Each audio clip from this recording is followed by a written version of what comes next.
बिस्मिल्लाहिर्रहमानिर्रहीम। आज के इस पैगाम में मैं आपको ये बताना चाहता हूँ, आज़ाद कश्मीर की आवाम को ये बताना चाहता हूँ कि वो कौन सी क़ुव्वतें हैं जो 31 साल से आज़ाद कश्मीर में बल्दियाती इंतख़ाबात नहीं होने दे रही, बल्कि वो कौन सी क़ुव्वतें हैं जो इस वक्त जब इलेक्शन होने जा रहे हैं तो उसके रास्ते में जो रोड़े अटका रही हैं। वज़ीर-ए-आज़म सरदार तनवीर इलियास साहब ने कमिटमेंट के साथ इमरान खान के विजन के मुताबिक जब ये उसूली फ़ैसला कर लिया कि हमने हर सूरत इक़्तिदार को निचली सतह तक मुंतकिल करना है, तो PDM की जो जमातें हैं आज़ाद कश्मीर में, उन्होंने सबसे पहले तो शोशा छोड़ा जो अदम अतमाद का, के ताकि किसी तरह वो एक स्टेप बैक करें, लेकिन वो अपनी जगह पे कायम रहे। और हमने इस बात को इंश्योर किया, इमरान खान साहब की वाज़ेह हिदायत थी कि हमने इक़्तिदार को निचली सतह पे मुंतकिल करना है। तो जब वो उनको कारगर साबित नहीं हुआ तो उसके बाद उन्होंने जो PDM की जमातें हैं, उन्होंने पाकिस्तान में वफाक में मौजूद PDM की हुकूमत से एक फरमाइशी किस्म का लेटर लिखवाया, जिसमें उन्होंने ये कहा कि पाकिस्तान जो है इस वक्त की सूरत हाल में किसी किस्म की सिक्योरिटी जो है वो आज़ाद कश्मीर के बल्दियाती इंतख़ाबात में नहीं दे सकता। उनका ख्याल था कि ये जब लेटर आ जाएगा तो एक मरतबा फिर ये जैसे 31 साल से ये मामला खटाई में पड़ा हुआ है, अब आगे भी ये रुक जाएगा। लेकिन वज़ीर-ए-आज़म सरदार तनवीर इलियास ने जब इसका एक और हल दिया कि हम ऐसा करते हैं कि सूबों से, जैसे KPK से, गलगित बल्तिस्तान से, बाकी जगहों से फोर्सेस मंगवा के वहाँ से ये मंगवाने के बाद हम ये इलेक्शन हर सूरत कराएंगे। तो उस पर भी आपको मैं अभी सुनाता हूँ कि आपको जो हमारे अपोजिशन लीडर हैं चौधरी लतीफ़ अकबर साहब क्या कहते हैं।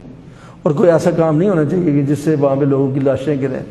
हम इलेक्शन करवाने जा रहे हैं, हम कोई जंग लड़ने नहीं जा रहे हैं, और ये जिम्मेदारी इलेक्शन कमीशन की है। और ये नहीं डाल सकते कि मुझे इंतज़ामिया ने ये बात की थी, अगर इंतज़ामिया आपको फूल सिक्योरिटी नहीं मुहैया करती है तो आप इलेक्शन ना कराएं। उसके बाद आप ये देखिए, लतीफ़ अकबर साहब ये कहने शुरू हो गए, जब उन्हें लगा कि ये दूसरा ऑप्शन दे रहे हैं तो उन्होंने कहा कि किसी सूरत दूसरे किसी सूबे से जहाँ से अगर फोर्सेस आती है तो वो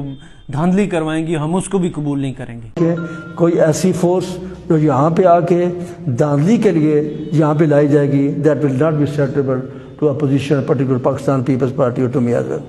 क्योंकि ये ऐसी कोशिश कर रहे हैं कि ऐसी फोर्सेस लाए जाएँ जो यहाँ पे आके जो है वो इनकी दस्ते धांधली वहाँ पे पोलिंग स्टेशन पे करें। तो ये मैं चाहता हूँ कि इससे फिर एक, आपको पता है कि ये बहुत डाउन रूटेड किस्म के इलेक्शन होते हैं, इसमें लोग मारने के लिए भी तैयार हो जाते हैं एक वोट। तो तनवीर इलियास साहब ने जो अगला उनको लाएमल बताया कि हम इसको सुप्रीम कोर्ट के वाज़े हुक्म के मुताबिक मरहला वार करा लेते हैं, तीनों डिवीज़न में अलग अलग 3-3 दिन के गैप से करवा लेते हैं, जो सुप्रीम कोर्ट ने हुक्म दिया था। तो अभी आप एक मतलब फिर इनको सुने कि इन्होंने कहा कि वो जो मरहला वाल है वो भी काबिल कबूल नहीं है, यानी कि उनको सिक्योरिटी वफाक की उस पर इन्होंने एतराज़ लगा दिया कि वो नहीं है तो ना कराएं। फिर जब सूबों से सिक्योरिटी लेने की बात की तो कहते हैं वो तो धांधली हो जाएगी। फिर जब बात की कि ये मरहला वार अपनी ही फोर्स से करा लेते हैं जो हमारे पास काफ़ी है, वो भी इनको काबिल कबूल नहीं है। हाँ, एक और बात, ये जो कह रहे जी मरहला वार वाली बात, ये काबिल कबूल नहीं है। ये पहले भी मरहला वार, कल एक स्टेटमेंट मैंने पढ़ी आज कि जी के कह रहे हैं जी कि हम मरहला वार कराएंगे। मरहला वार आपको पता है कि फिर एक डिवीजन के इलेक्शंस के रिजल्ट दूसरे डिवीजन पे जो है वो उसके बाद साथ मुतासर करते हैं। तो ये मैं समझता हूँ कि ये बड़ी खतरनाक। इसी सूरत ये नहीं चाहते कि नई नस्ल ऊपर आए, नौजवान ऊपर आए, और एक नर्सरी है जो शराकत इक़्तिदार बनेगी, जिनके ज़रिए इक़्तिदार निचली सतह पे मुंतकिल होगा। सो ये लोग अपने अपने अदवार में 2-2, 3-3 दफ़ा इन पिछले 31 साल में हुकूमत में रहे हैं, 5-5 साल इन्होंने हुकूमतें की हैं, लोगों से हमेशा से वादा करते रहे कि हम बल्दियाती इंतख़ाबात कराएंगे इलेक्शन के दौरान, लेकिन जब जीत के आते थे तो ये इक़्तिदार को अपनी जेब में रख लेते थे। और इसकी एक ही वजह है कि फ़ंड्स की जो तकसीम का तरीक़ाकार है, जिसमें बंदर बांट होती है, MLA फ़ंड अपनी जो स्कीमें जिस तरह बांटते हैं और हवा में सारा कुछ तकसीम हो जाता है और ज़मीन पे कुछ नहीं लगता, वो एक खाने पीने का एक तरीक़ाकार है। और फिर इक़्तिदार जो है और इख्तियार जो है, कुल्ली इख्तियार अपने पास रखने का एक ख्वाहिश है,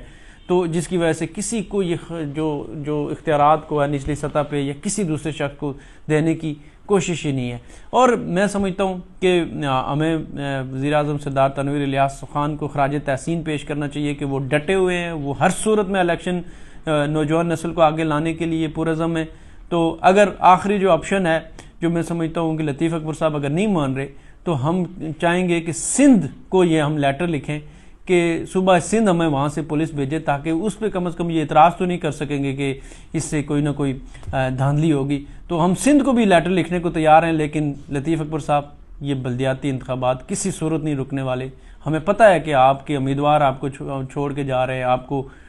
ٹکٹ لینے والے لوگ نہیں مل رہے, لیکن یہ تو برداشت کرنا پڑے گا. نئی نوجوان نسل کو, تمام پارٹیز کو اب موقع دینا پڑے گا. اور آخر میں وزیراعظم سعادت انور الیاس کا واضح اور دو ٹوک پیغام سنیں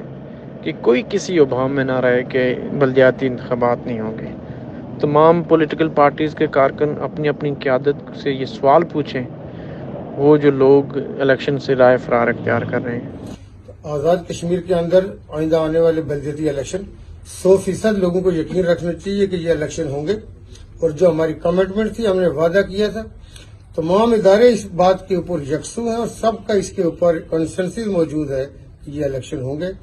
اور میں آزاد کشمیر گورنمنٹ کی طرف سے بینگا پرائم منسٹر آزاد کشمیر اپنے تمام لوگوں کو یہ ایشورنس کرتا ہوں کہ ان وسوسوں اور انتشار پھیلانے والوں کے جال میں نہ آئیں. یہ صرف آپ کا ٹائم ضائع کر رہے ہیں, آپ کی توجہ ہٹا رہے ہیں. تمام پارٹی کے ورکرز, ہمارے پاکستان تحریک انصاف کا تو علم ہے ہی ہے, ہم تو علم لے کے لیڈ کر رہے ہیں, لیکن میں یہ سمجھتا ہوں کہ کوئی بھی دوسری پارٹی ہے, ان کے تمام لوگوں کو یہ ایکول اپارچونیٹیز ہوں گی کہ وہ آئیں, اپنے اس حق کا استعمال کریں جس کو منتخب کر. بہت بہت شکریہ, تھینک یو ویری مچ.